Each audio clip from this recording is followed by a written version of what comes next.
Weather Window, presented by the National Weather Desk. A gorgeous Little Rock sunrise Thursday ahead of possible severe weather expected through the weekend. And later, this pea-sized hail fell in another part of the city. Ending with a little animal fun, this bear having a ball with a backyard swing in Asheville. And a dog and a deer make friends on a sunny day in central Michigan. For more content like this, follow the National Weather Desk on Instagram.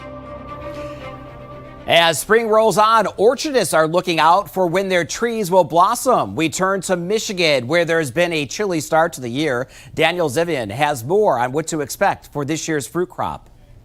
For farmers like John King, it's time to check his work. The last 2 nights have been very cold, and you can see that the petals have turned brown and are burned, and they don't look very good. But if we pick one of these blooms and we peel back the husk, still looks pretty healthy. Apparently the bees had already done their work, and the apricots are starting.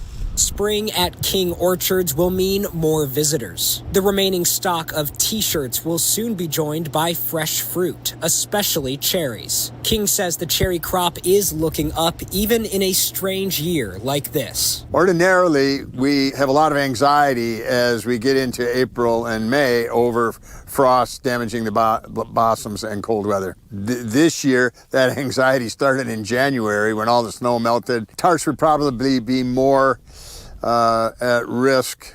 They're more volatile for us anyway. But the sweet cherries look good. I haven't checked the tarts yet, but we're still optimistic. But he cannot let his guard down. It was less sleep for King, who checked weather data on his phone. Boy, it was right down to 28 and 27 degrees, which we think they can still handle, although we're not sure. Despite the stress, spring is here and business will go on. I ordered trees last winter. They're here. It's always very exciting to plant a new orchard. Today is Arbor Day, when many choose to plant trees. Meteorologist Emily Gracie shows us many ways they make our world a better place. This Arbor Day, we celebrate the magnificent trees that grace our parks, line our streets, and fill our forests, providing immense benefits to our lives. Here are 10 ways trees are enhancing our world every day. Trees help us breathe. A single large tree can produce a day's supply of oxygen for up to 4 people. Trees clean our air and reduce the impacts of climate change. They absorb carbon dioxide, removing and storing the carbon while releasing oxygen back into the atmosphere. Trees contribute to our health. A study across 10 cities found community forests save an average of 1 life each year. Trees benefit wildlife by providing vital habitat and helping to maintain healthy waterways, ensuring ecosystem balance and biodiversity can thrive. Trees can help clean our drinking water, as forested watersheds provide quality drinking water to more than 180 million Americans. Trees provide much-needed cooling by lowering surface and air temperatures through shade. Trees can increase our property values. In Portland, Oregon, homes with street trees sold for $7,130 more on average and 1.7 days faster. Trees help us save energy. Carefully positioned trees can reduce a household's energy consumption for heating and cooling up to 25%. Trees help reduce crime. Outdoor spaces with trees as part of the natural landscape experience less graffiti, vandalism, and littering compared to plantless spaces. Trees build community by reducing stress, improving overall health and development in children, and encouraging physical activity. A healthy community-wide tree canopy fosters economic advantages and increases civic pride among residents. So grab a friend and a seedling and head out to celebrate this 152-year-old holiday. For the National Weather Desk, I'm meteorologist Emily Gracie. Planting season is underway. Time to bring life back to planters and gardens. So what is trending this year at your local garden nursery? Meteorologist Amy Aronson spoke to an expert about popular plants this season. It's gardening season, so let's talk about the top trending plants for spring 2024 with Carol Jacobs from Bell Nursery in Baltimore, Maryland. One of my new favorites is this PW quart-sized perennial. So perennial is something that's going to come back year after year, and I get so many requests for deer-resistant product. This is called Nepeta Catmint. It's deer resistant, it's beautiful, and it's fragrant. So this is one of my recommendations for this year, and it's great for somebody who doesn't have a big garden, doesn't want to get a big shovel. You can just use a hand trowel and get this in the ground. Does it need sun? This needs full sun. Number two would be this fuchsia. I think this is pretty much one of everybody's favorite hanging baskets, especially around Mother's Day. We sell tons of these. It's for the shade, but it's got these beautiful, beautiful bell-like flower petals. It comes in the red and the purple. It comes in a pink and a red and a pink and a purple. It's just delightful, and I think everybody who gets one loves these. Next up is the perfect plant for the gardener who doesn't really want to get their hands dirty.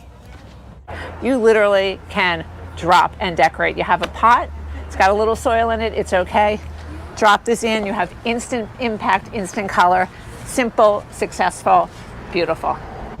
And then comes the ferns. They actually come in all shapes and sizes.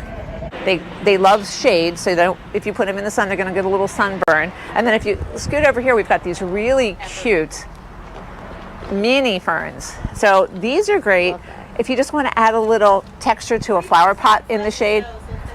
So these are wonderful too. And that's a wrap.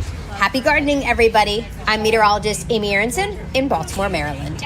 Wednesday was the second annual Right Whale Day in Massachusetts. Several dozen have been spotted by the Center for Coastal Studies. It's the time of year where whales are found off that coast, dining on plankton. Meteorologist Nick Russo explains why this mammal gets a special day in the Bay State. This is one picture just from a couple weeks ago, southeast of Chatham. Each of these whales can be identified based on markings on them that are called callosities. This particular whale is called Swerve. That's the name that's been given to this whale. And these callosities are often awfully similar to human fingerprints. No two are exactly alike. That's those white patches on their head. And they're used to identify each individual whale, which has been cataloged by the New England Aquarium. So this picture, again, taken by the Center for Coastal Studies during one of their aerial surveys. They do these as often as they can, whenever the weather allows them to. And we have clear skies to get out and fly over Cape Cod Bay and take a look at these whales. There's only 360 alive today. That makes the North Atlantic right whale one of the most endangered, not just whales, but mammals on Earth. And their numbers have declined from around 500 back in 2010. The reason they became endangered in the first place is because back in the whaling days, they were considered the right whale to hunt. That's how they got their name. Now we call them the right whale to save. But they're still dying due to human impacts. Ship strikes, entanglements, and fishing rope are the primary reasons these whales are dying. 19 calves were born this winter off the coast of the southeastern U.S., but 5 of those have likely died, again, according to the New England Aquarium. And people must stay at least 500 yards away. But you can actually see these whales from the beaches on Cape Cod during the month of April. And as we go to break, we celebrate trees and forests on this Arbor Day 2024.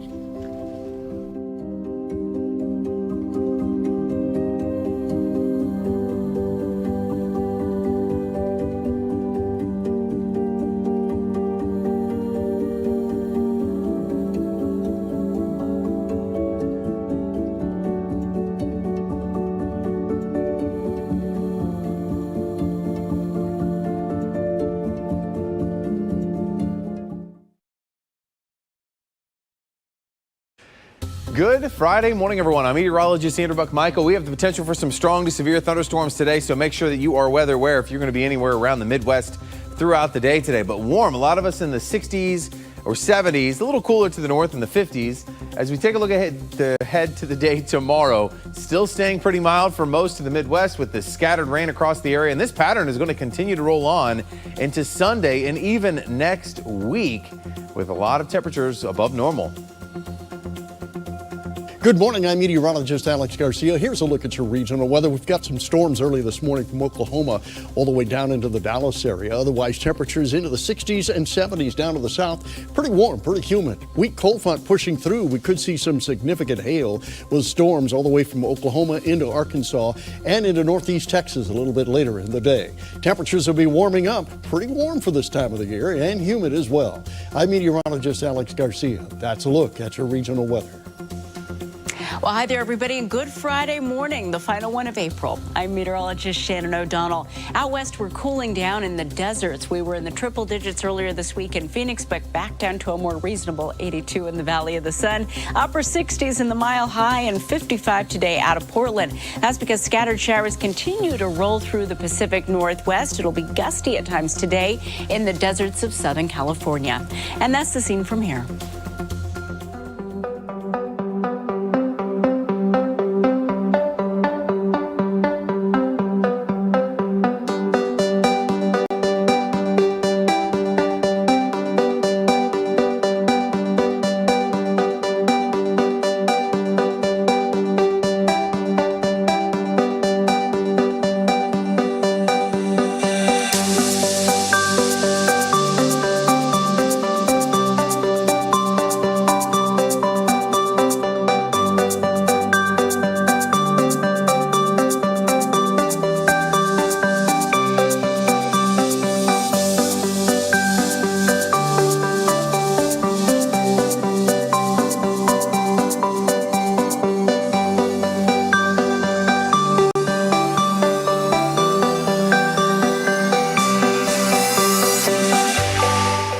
You are watching the National Weather Desk.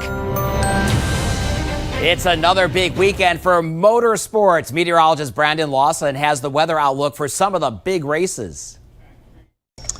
Meteorologist Brandon Lawson, NASCAR heads to Dover, Delaware this weekend. They'll be on the concrete at the Monster Mile. Should be a lot of fun there. We've got a great forecast for it. If you headed out today, it's just a little chilly. Temperatures will be in the 50s through the day today. So make sure you bring a lighter jacket, even a blanket if you're going to be out for the Xfinity Series practice and qualifying. Probably have some late model racing or some other short track racing later today too in Dover. So just bundle up for it. It is going to get a little chillier as we go into tonight. As you go into the day on Saturday, still plenty of sun. The sun might make it feel warmer, but we're still in the 50s. Cup practice and qualifying. Definitely want to have a lighter jacket, maybe even a blanket handy for the Xfinity race on Saturday afternoon. Sunday, that's when we warm things up in Delaware. We're back in the 70s again. Temperatures going to be in the 70s on Sunday for the Cup race. Gorgeous weather, plenty of sunshine. Just make sure you're wearing the sunscreen all weekend. Although it's not going to be extremely warm, still want to have that sunscreen to protect your skin. I'm meteorologist Brandon Lawson. Take care and enjoy the Monster Mile this weekend. For more great weather content, check us out on social media. Just search the National Weather Desk. Back after this.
Thank you so much for looking in. I'm glad you're able to join me. Monday on the National Weather Desk, an exclusive look at dolphins off the coast of South Carolina, that they are learning a new way to catch their prey.